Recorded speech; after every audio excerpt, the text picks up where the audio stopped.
kaibigan, kalyabi, mayroon ka bang problema? Sasakyan ng kotse, may problema sa makina. Tayo na kay makinistang pobre, susolusyonan, diagnostic ang kailangan. Makinistang pobre, isang magaling na mekaniko. Makinistang pobre, mayaman ang puso sa pagtulong. Makinistang pobre, mag-subscribe na kayo. Mag-subscribe kay Makinistang Pobre.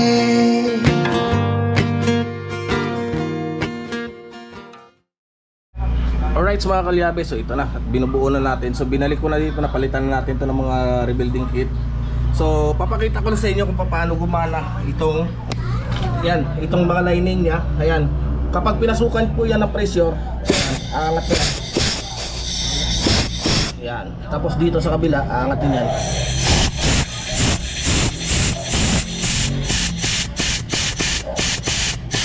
So ibig sabihin wala nang singaw yung o-ring yan. Pag may singaw kasi yan mga kalyabe, hindi mo na mapapaangat yan. Tapos dito, papakita ko rin sa inyo. Ito, tutulak din to.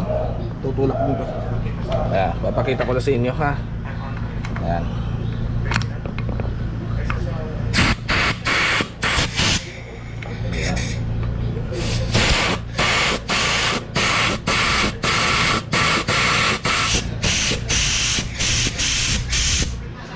So, yan ang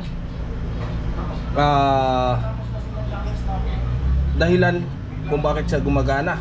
So, kapag sumingaw yan dito, yung mga o-ring na to, yung mga o-ring na to, ito. Yan. So, hindi na po yan magkakaroon. Hindi, papasok po doon yung pressure ng ETF. Ayan. So, ganun lang po yung pag ganyan po gumagana yung mga clutch natin. So dito sa harap, mayroon din yan. Meron dito. Ito. So, hindi ko pa makabit. Gawa nga may naantay pa kong pyesa. At saka sa ball body, ayan, lilinisin pa po natin yan. So kung nakita nyo naman kung paano mag-function yung ating mga pressure, mga lining. So, paano siya itutulak kung magkaroon siya ng pressure. So yan po, yan mga kalyabe. Ayan, makikita ninyo. Ganyan po yan. Ayan. Makikita nyo yan, aangat yan.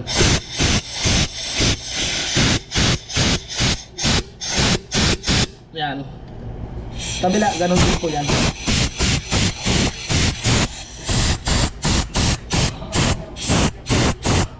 Yan. So bali tatlo yan dito.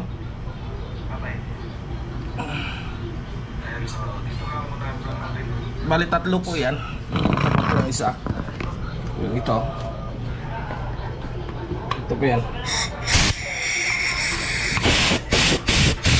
Kita nyo gumagana siya. Yan po yung paggana ng ating mga kalyabe, ng ating automatic transmission.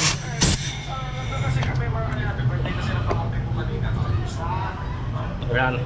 So ganun lang po yung paggana niyan.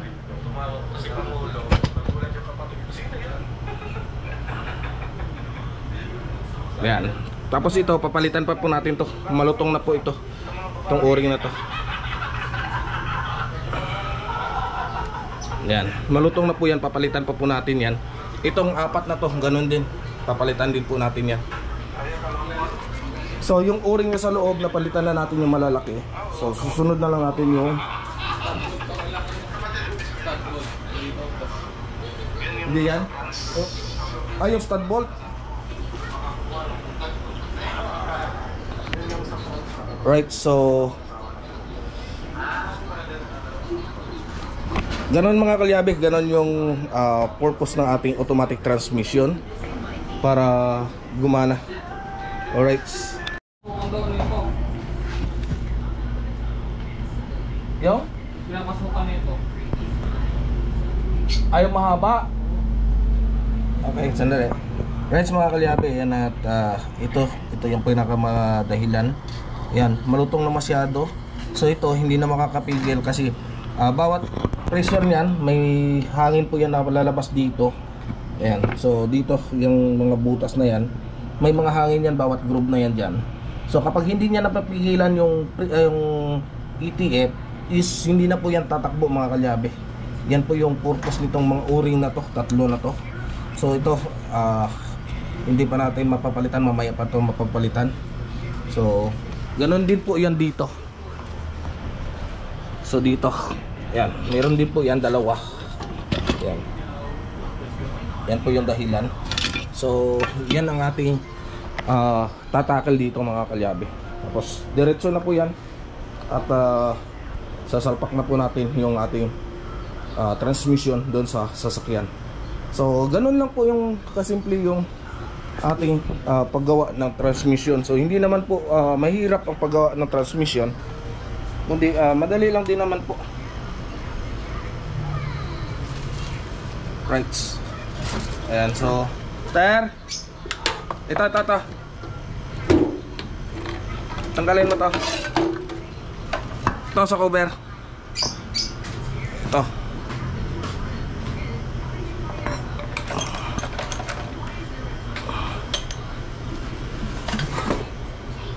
Yan yun. Yan yung dali mo dun.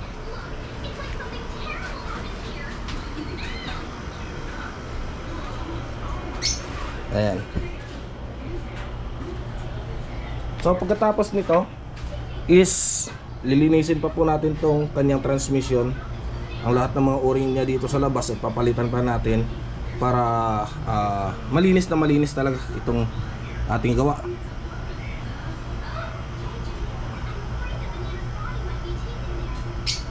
Right, so napansin nyo, ganun lang po yung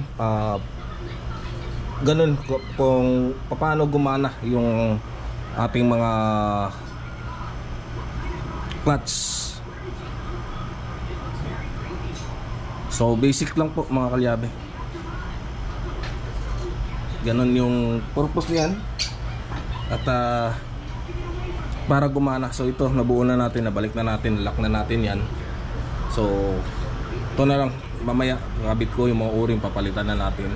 Tapos yung mga sa ball body, ayan. So lahat na yan ay magiging maayos na po yan at wala na po tayong problema.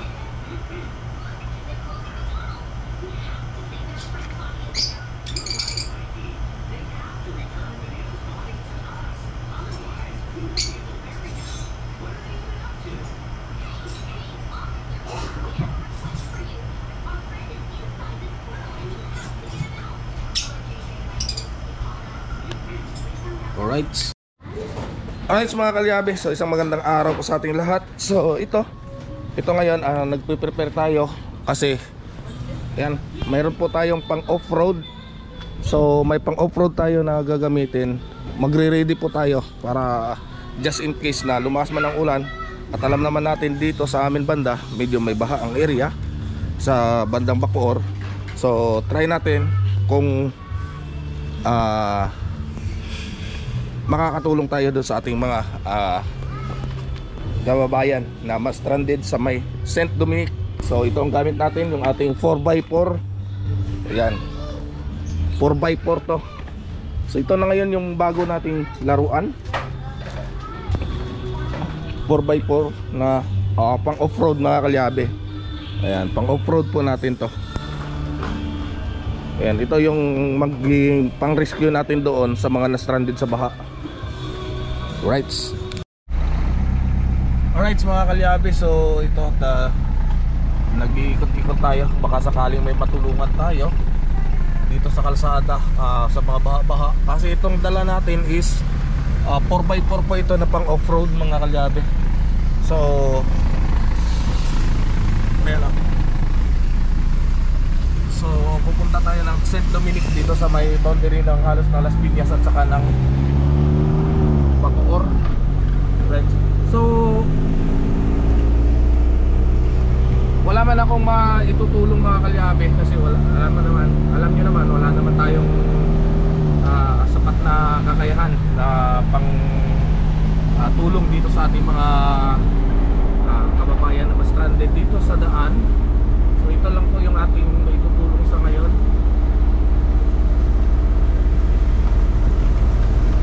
Mag-free rides po tayo, free rides. Ayan.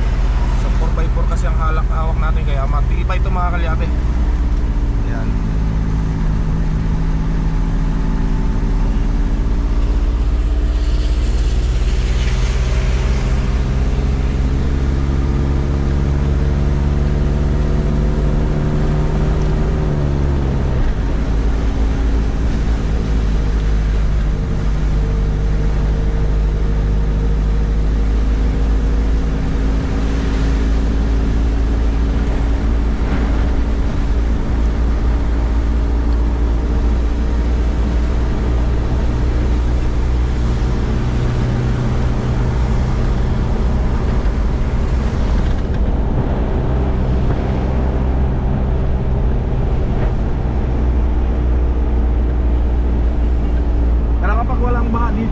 babalik na rin tayo. Uuwi din tayo pag walang baha, mga kalyabe. So ito ang purpose natin, kasi dito kasi lagi baha po ito. Pero siguro sa ngayon hindi naman siguro babaha masyado dito kasi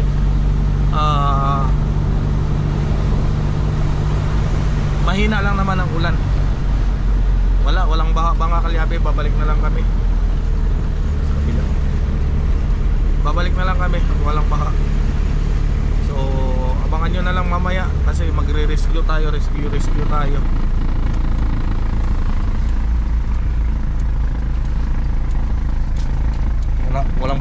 Wala pang baha ngayon. Mababaw ano pa.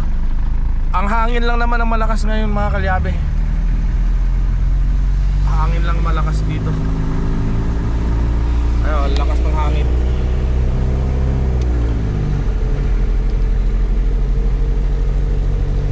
Right. Kasama ko si yung anak ko, Chrysler. Yan. Walang baha eh.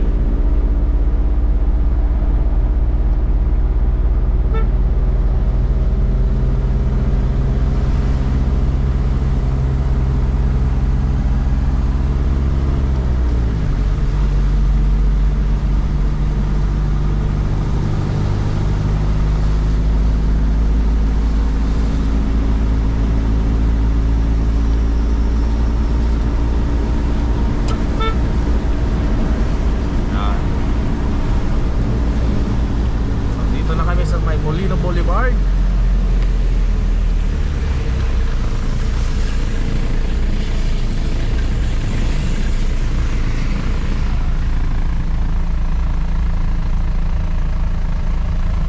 Dito kayo sa Molino Boulevard. Wala pa naman so far sa ngayon, wala pa naman stranded dito sa amin mga kalyabe. Dito sa may Bacoor. At napundi na isang ilaw.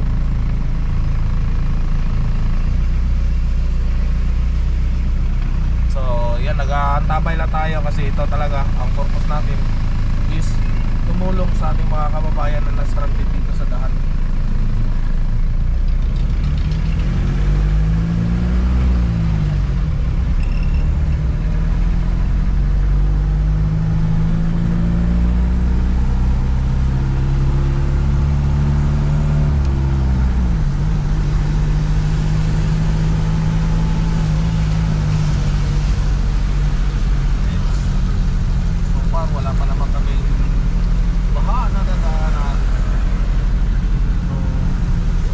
Mamayang gabi mag-aantabay tayo mga kalyabe.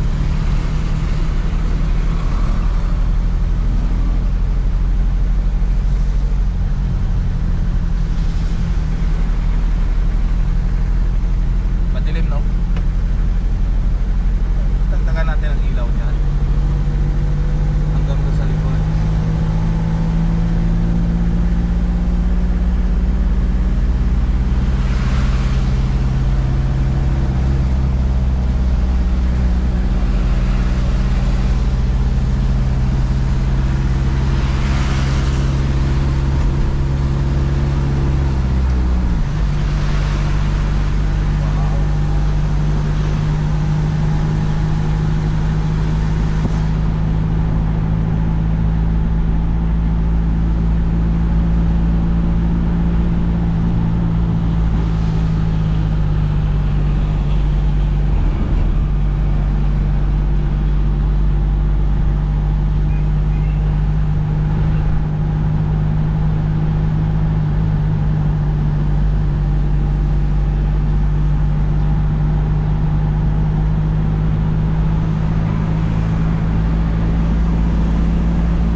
Alright mga kalyabe, ito na't buo na nga yung transmission na ginawa natin. So isasalpak na natin to at matitesting natin to bukas. Ayan. So malapit na. Ayan. So dito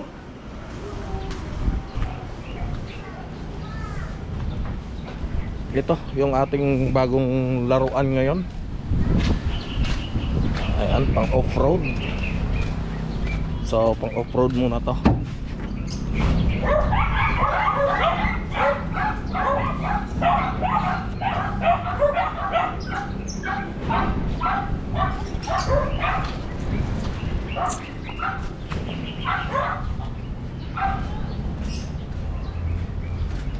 Ayan, so inaayos natin itong ating pang off-road.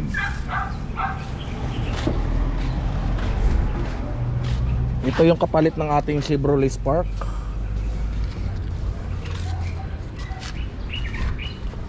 Ayan, kakambal ng bugoy ni paring Thinking Body. Ayan, pang off-road.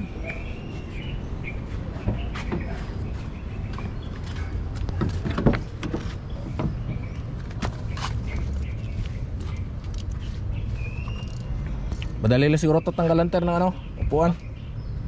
Ha? Oo, tanggalan natin para malinisan muna.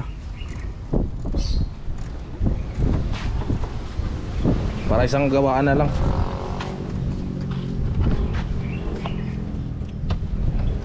$14.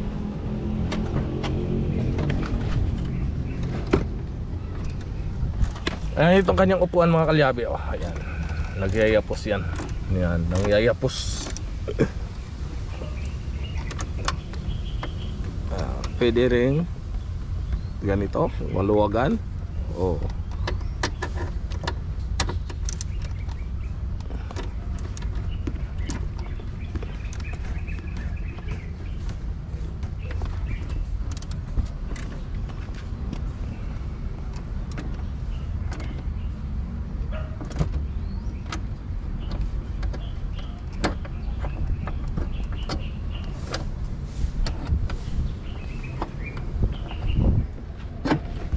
Yan. So ayusin muna natin to. Kakabit natin ng stereo. Yung mga upuan tatanggalin muna.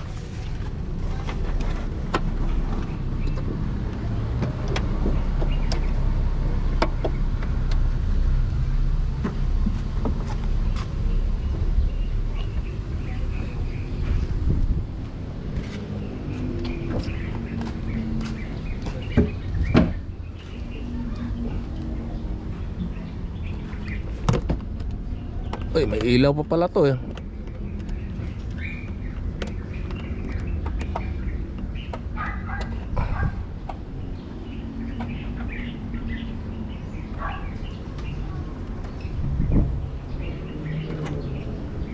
Right, so maglinis muna kami. Buhay. Ba't nabuhay?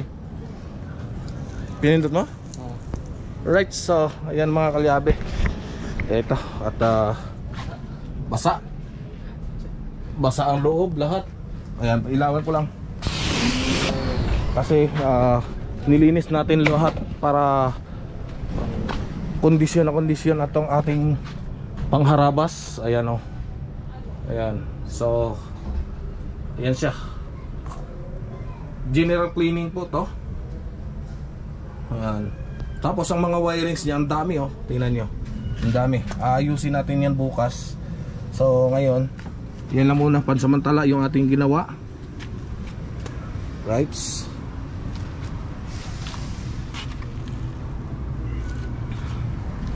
Ter, huwag mo muna patayin ha.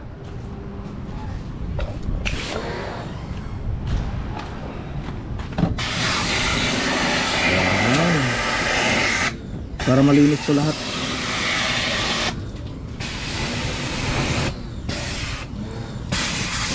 Wala na tong dumi, wala nang amoy. Kasi hindi ka nais-nais yung kanyang amoy, kaya hinugasan natin.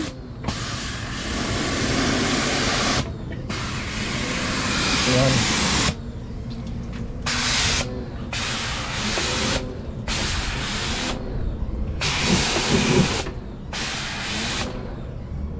Right.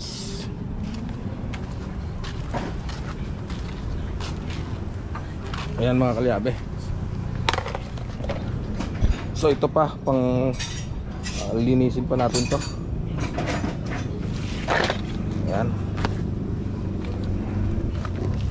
Kasi pag hindi natin nilinis to, amoy hindi ka nais. Ayan, bukas na lang yan.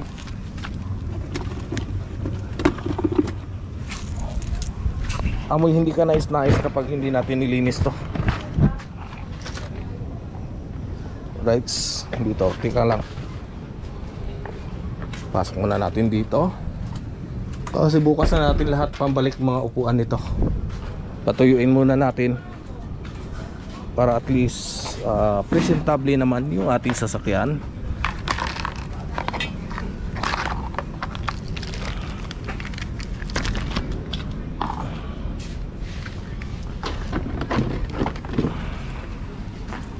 Right.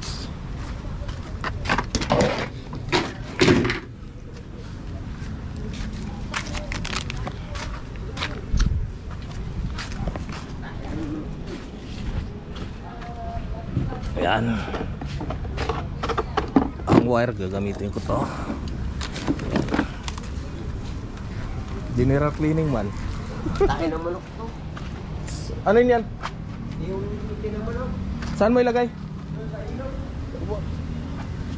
Dito. Abuno yan eh. Diyan. Oo nga. Isin na manok to. Ay, sobrang dami no? Sobrang dami pala yan. Ayan, ligpit mo na. Ligpit mo muna to, Ter. Right. Cellphone ko rito. Mga tornilyo dito, Ter.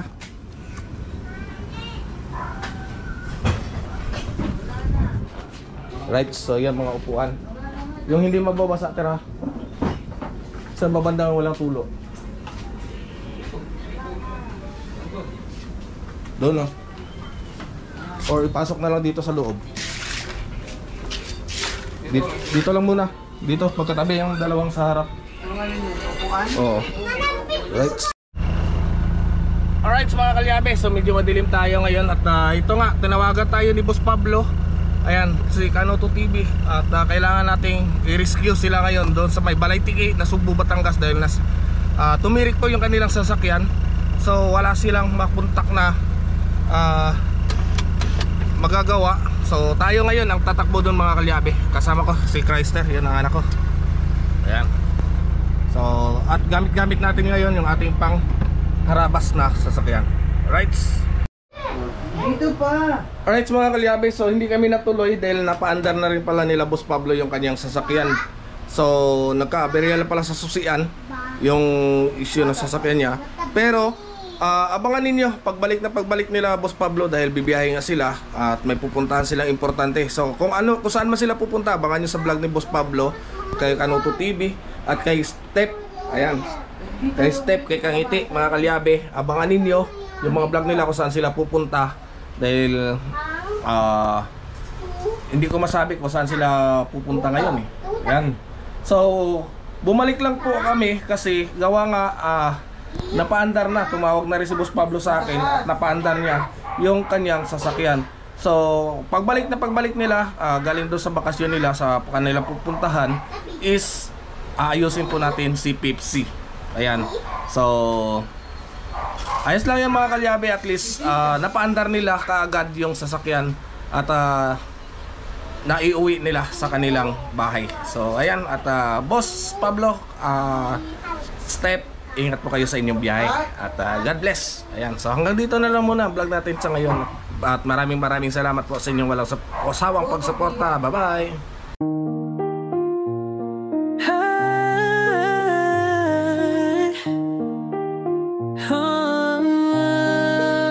Sa dagat ng buhay, aking sinisid ang lalim ng pangarap, aking tinitipid. Makinis ng pobre, mekanikong mga isda. Sa bawat pag-ikot ng mundo, kumakaryod pa rin ako sinta. Sa makina'y alipin, sa isda'y umaasa.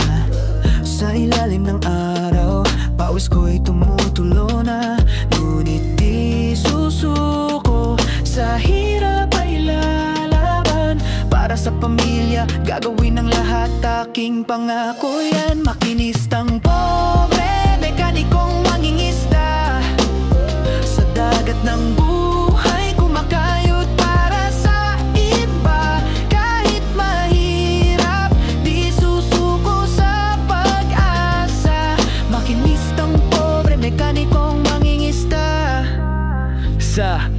gitna ng karagatan, aking sinasagwan ang pangarap na bituin, aking inaasam-asam sa bawat paghampas ng alon. Aking tinitiis ang hirap ng buhay, aking nilalabanan, walang humpay na pagsisikap. Makinistang pobre, mekanikong mangingisda sa dagat ng buhay, kumakayod para sa iba. Kahit mahirap, di susuko sa pag-asa.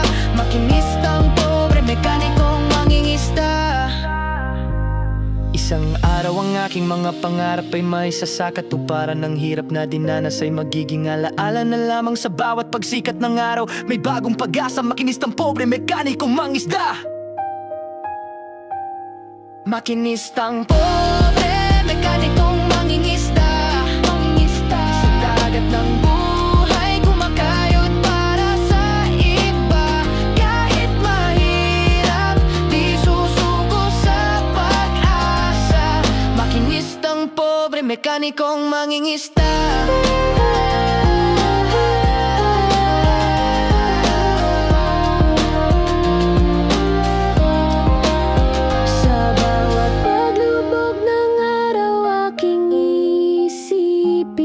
Ang mga taong nagmamahal sa akin, sila ang inspirasyon sa aking pagsisikap. Makinistang pobre, mekanikong mangingisda.